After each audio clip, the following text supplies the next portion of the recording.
Hello and welcome dear students. Today we are going to discuss about Ashoka's policy of Dhamma. Before we discuss about today's topic, let me briefly introduce you to the main objectives.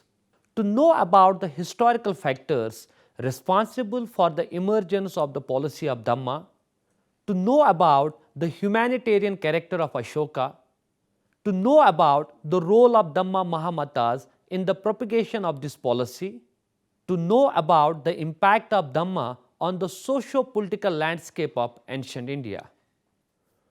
Many historians consider Ashoka one of the greatest kings of the ancient world, not because of conquests, but for his humanitarian character, which is reflected in his policy of Dhamma.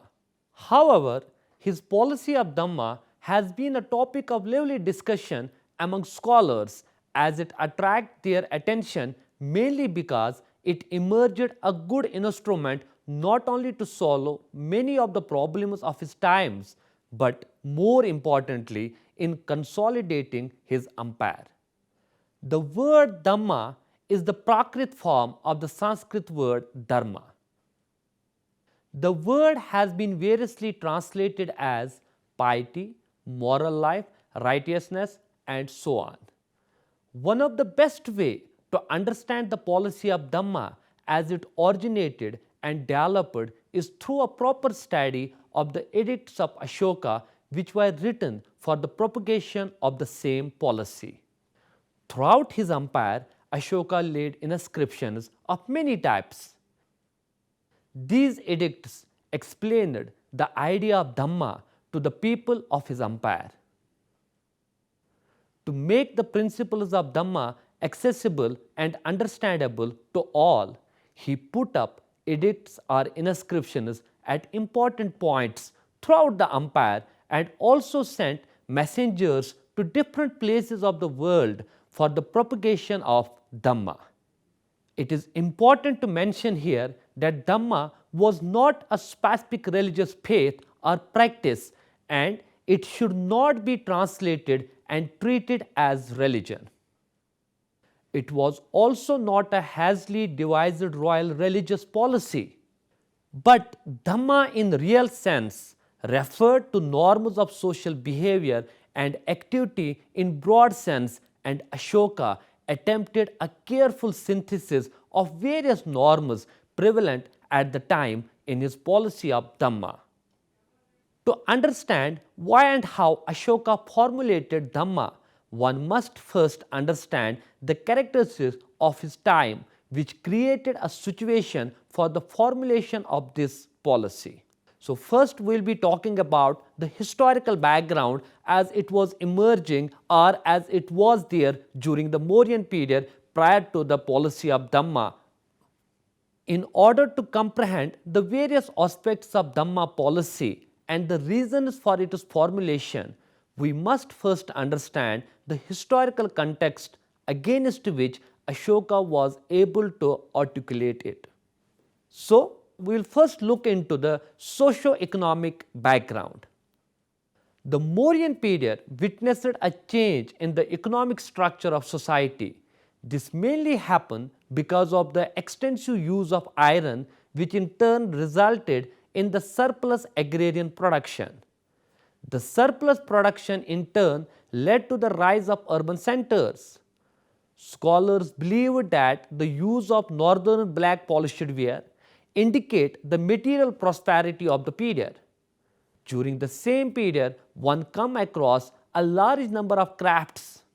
The use of punch-marked silver and other varieties of coins, the state's efforts in protecting the trade routes, and the rise of towns and cities all point to a structural change in the economy that necessitated necessary societal adjustments. This period also witnessed the development of the commercial classes. The logic of urban culture's emergence demanded a more adaptable social organization. The integration of indigenous tribes and people from outlying areas into the social fabric was also problematic. The Brahmanical social order based on the fourfold division, responded by making the caste system more rigid and denying the commercial class a higher status. The rigidity of Brahminical class worsened social divisions. The lower orders turned into various heterodox sects, causing social tensions. When Emperor Ashoka ascended to the Mauryan throne, he inherited this situation. To deal with such a situation, it was not easy, and force alone cannot be used to deal with such a situation. Now, we'll be talking about the religious conditions during this period. The control of society by the Brahmins, meticulously constructed since the later Vedic period, was under attack during this period. The lowest of the four orders began to drift down towards the new sects. The Vaishyas, who were economically successful and wealthy, were considered inferior to both Brahmanas and Kshatriyas. The commercial class's opposition to Brahman-dominated society provided a boost to other sects. The basic principle of Buddhism was an emphasis on misery and advocacy of the middle path. Buddhism opposed the dominance of Brahmins and the concept of sacrifice and rituals. It thus appealed to the lower and the emerging social classes. The human approach, which laid emphasis on toleration among people in all aspects of life as well as in society, preached by Buddhism, further attracted different sections of people to Buddhism. And this all had an impact on the Brahmanism, and it naturally created tensions between the Buddhists and the Brahmins. Now, we'll be talking about the political condition or the political situation as it was during the period. We know that the Mahajanapadas of the 6th century BCE marked the beginning of an organized form of political structure during ancient India. This means that only a small segment of society enjoyed the monopoly of power, which they used to control the people in various ways and for various purposes. There were monarchies where the king was the supreme authority, and Gansangas where the rulers were a group of hereditary Kshatriyas or clan members who had been given the authority to rule. The state system had grown very elaborate and complex over more than 200 years by the time Ashoka ascended the throne.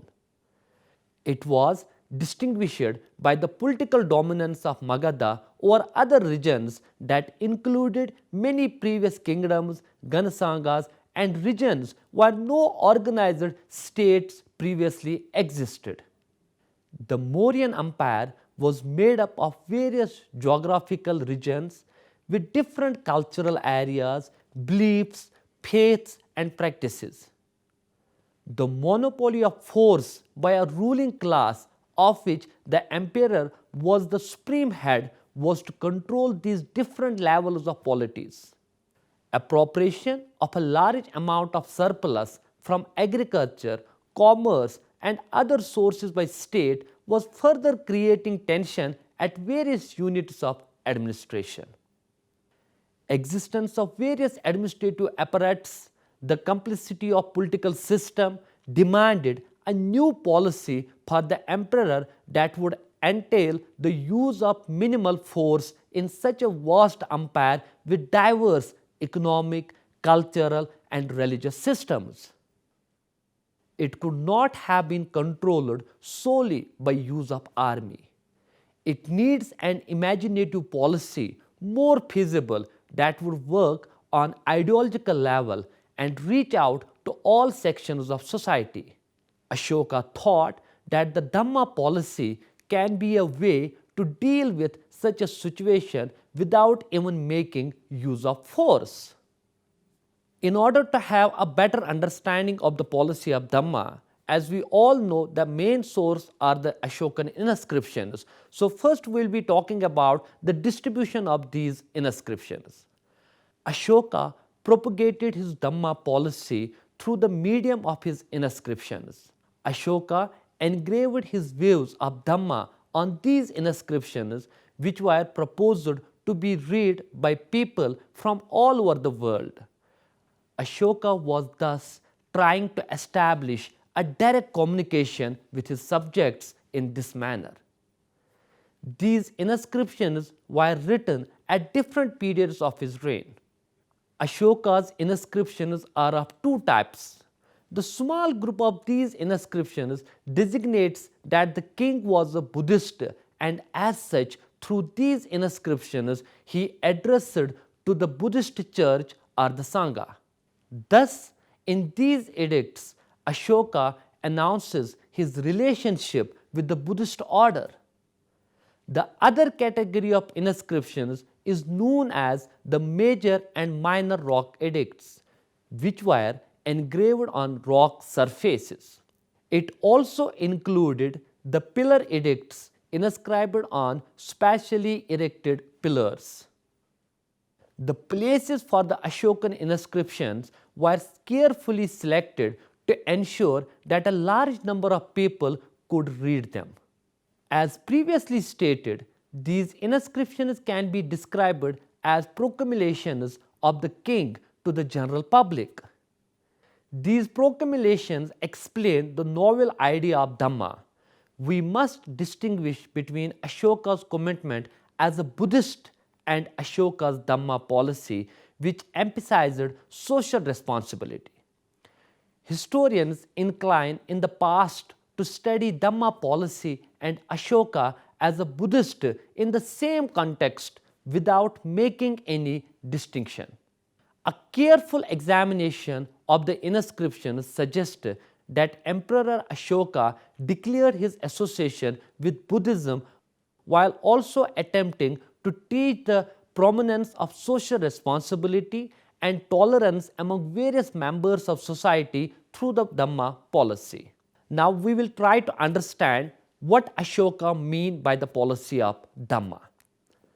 The policy of Dhamma was a novel attempt made by the king in solving some of the problems that a complex society faced. However, the policy was brainchild of Ashoka, and through it he attempted to resolve some of the tensions within the society. Apart from the historical background, there were some other causes also responsible for the policy of Dhamma. We have already discussed the historical context while looking at the causes of policy of Dhamma. We have proposed that Ashoka's personal beliefs and perception of how he should respond to the problems of his empire were responsible for the formulation of his policy. Apart from the historical background, we must also try to understand the immediate social environment in which Ashoka grew up, because it in many ways influenced the Ashoka and was crucial in the formulation of this policy. It is said that the Mauryan kings had diverse outlook. From the different sources, we come to know that in his later years, Chandragupta turned into Jainism, while Bindusara adopted the Ajvika faith. So there was a liberal religious environment of which Ashoka was a product. Ashoka became Buddhist, but he never imposed Buddhism on his subjects. The Mauryan imperial system had evolved into a complex phenomena by the time of Ashoka ascended to the throne. The empire included many different cultures, beliefs, and social and political patterns.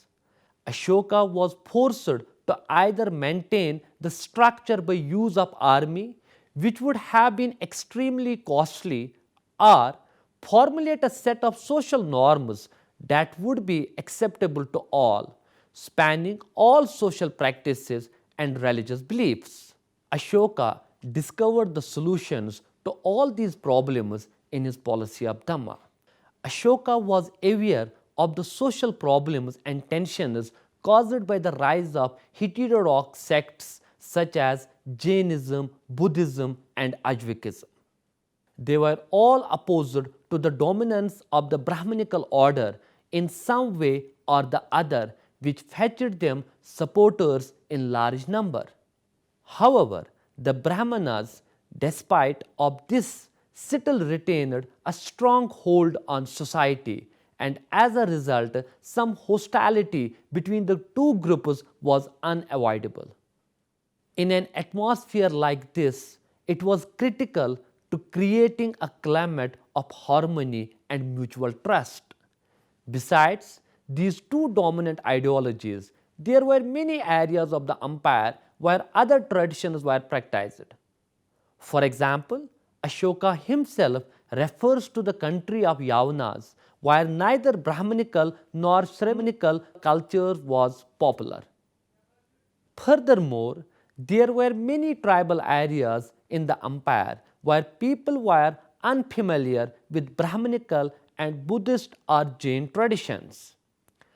To ensure the empire's survival and to find solution of the social problems within the empire amid such diversity, some common pattern of behavior and approaches to societal problems was required. Now we will be talking about the contents of Dhamma. The principles of Dhamma were so flexible that they could be accepted by people from various communities and religious sects. Dhamma has no formal definition or structure. It emphasized tolerance and good behavior in general.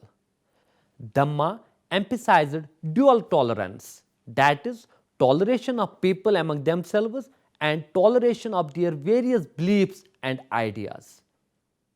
There is a focus on showing respect for slaves and servants, as well as obedience to elders, generosity to the needy, Brahmins and servants, and so on. To create harmony, Ashoka also pleaded for tolerance of different religious groups.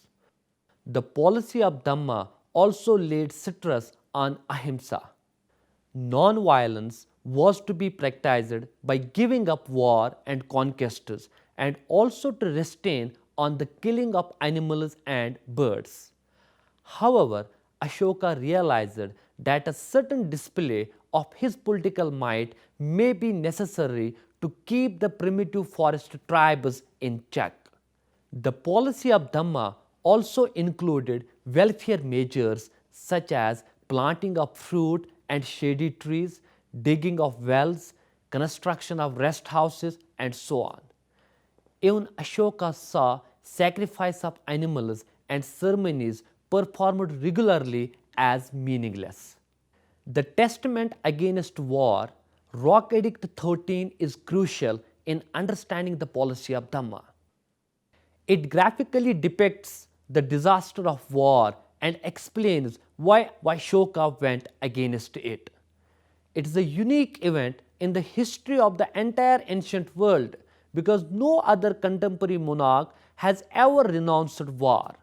To implement and publicize the various aspects of Dhamma, a group of officials known as the Dhamma Mahamatas was established. They were meant to spread the message of Dhamma to the various segments of society. However, they appear to have gradually evolved into a type of Dhamma priesthood with great power, and they soon began to interfere in politics as well. Now we will be talking about Ashoka's Dhamma and the Mauryan state. Ashoka's Dhamma was of a great significance and was more than just a collection of lofty words.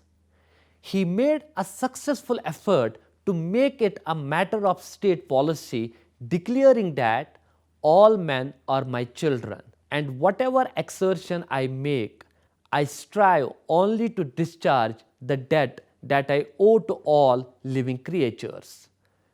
It was an inspiring ideal of kingship. According to Kautilya's Arthashastra, king owed nothing to anyone. His only job was to rule the people efficiently. Ashoka condemned war and violent conquests and prohibited the slaughter of many animals and birds. Ashoka himself set an example of vegetarianism by nearly eliminating meat consumption. He sent many missions to spread Dhamma in other regions of the world because he wanted to conquer the world through love and faith. Such missions were dispatched to far-flung locations such as Egypt, Greece, and Sri Lanka. Many measures for people's welfare were included in the propagation of Dhamma. Within and outside the empire, centers for medical treatment of man and beasts were established. He made provisions for shady grown trees, wells, fruit orchards, and rest stops. This type of charitable work was in stark contrast to the king of Arthashastra, who would not incur any expense unless they resulted in increased revenues.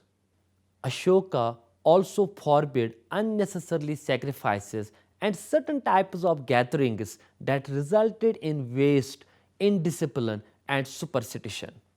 Dhamma Mahamata's responsibilities included ensuring that people of various sects were treated fairly. Furthermore, they were specially instructed to look after the well-being of prisoners.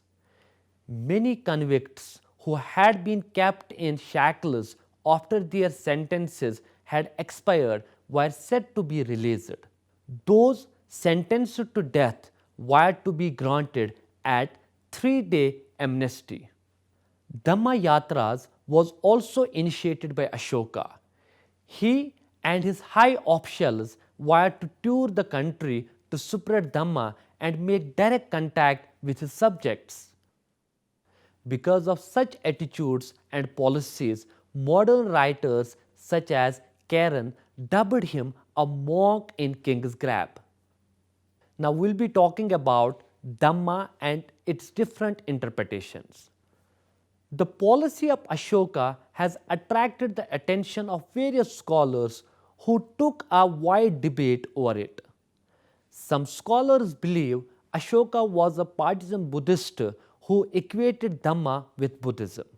It has also been suggested that Ashoka preached the original Buddhist thought as Dhamma and that later theological additions were made to Buddhism. This line of thought is based on Buddhist chronicles. It is believed that the Kalinga War was a watershed moment in Ashoka's life when, out of regret for the death and destruction of war, he decided to become a Buddhist. Buddhist records also attribute him to the spread of Buddhism in India and abroad. Ashoka, on the other hand, cannot be accused of being adherent follower of Buddhism. There are two compelling arguments that Ashoka as an emperor did not favor Buddhism over other religious faiths. Ashoka's establishment of the Dhamma Mahamatas demonstrates conclusively that Ashoka's Dhamma did not favor any particular religious doctrine. If that were the case, there would have been no need for such an office because Ashoka could have used the Sangha organization to spread Dhamma. A careful examination of the rock edicts reveals that Ashoka desired to promote tolerance and respect to all religious sects, and the Dhamma Mahamata's duty included working for the Brahmins and Sharmans. These 2 points demonstrate that Dhamma's policy was not that of a single religion, faith, or belief, but rather a system of beliefs derived from various faiths of different sects. Romila Thapar has demonstrated that Ashoka's Dhamma, in addition to being a superb document of his essential humanity, was also a response to socio-political and cultural challenges of the current situation. Respect for the Brahmanas and Sharmanas was an integral part to his policy, proving that it was not against Brahminical order or any other sect. His emphasis on non-violence did not obscure his awareness of the needs of the state.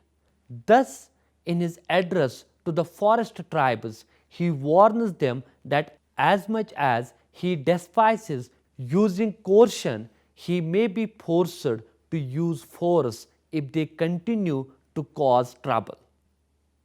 By the time Ashoka put an end to the war, he had seized control of the entire Indian subcontinent. He was friendly with the Cholas and Pandyas in the deep south. Sri Lanka was a wonderful ally. As a result, Ashoka's decision to forego war came at a time when his empire had reached its natural limits. In an ethnically diverse, religiously diverse, and class divided society, the call for tolerance was a wise course of action. Dear students, it was all about today's lecture regarding Ashoka's policy of Dhamma. Hope you have understood it well. See you next time with a new topic. Till then, take care and goodbye.